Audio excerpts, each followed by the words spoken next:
And there's more. When I agreed with Gillan Macmillan that I would write my first book, they set me a deadline for the following March. This was around June. And I said, sure, March, loads of time. I'll well have the book written. The book ended up with about 600 pages. I promptly forgot all about it, went on doing everything I normally do, went off on holidays at Christmas. Came back after the Christmas holidays and thought, January, methinks I should probably start concentrating on the book at this point. But because there was so much research to be done on the book, I thought I need to pull in a team.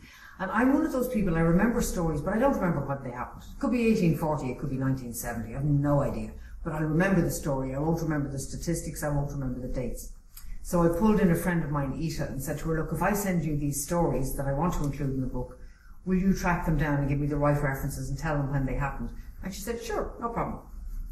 And then I called in a second friend, Simone, and I said, listen, if I write, because I write very long and it needs to be edited down, if I write things down, will you actually have a look at it, because she's a journalist and a sub-editor, and chop all of the text down to sort of reasonable size? And she said, fine, no problem.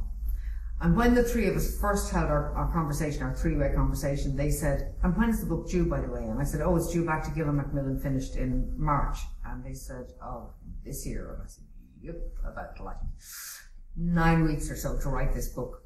It was hilarious, because what happened was that we were all working full-time.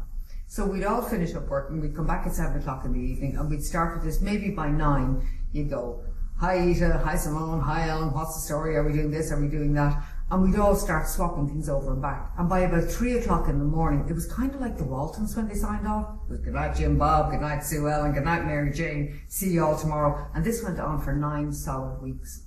And when we finally got the book done, I delivered it. My publisher had phoned me each day that week and said, will you have the book on time? Is everything okay? Are you going to have it by Friday? And I kept saying, sure, get off my phone. I still have to finish writing the damn thing. But the answer was, of course, no problem. We're in a deadline business. The book will be with you on time.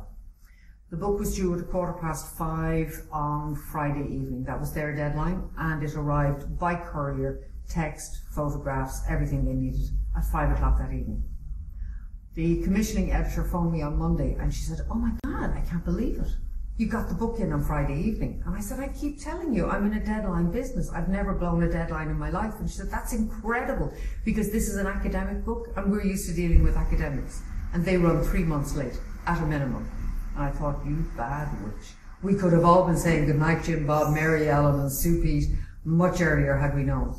But then again, maybe we'd have just pushed the deadline out a little bit further.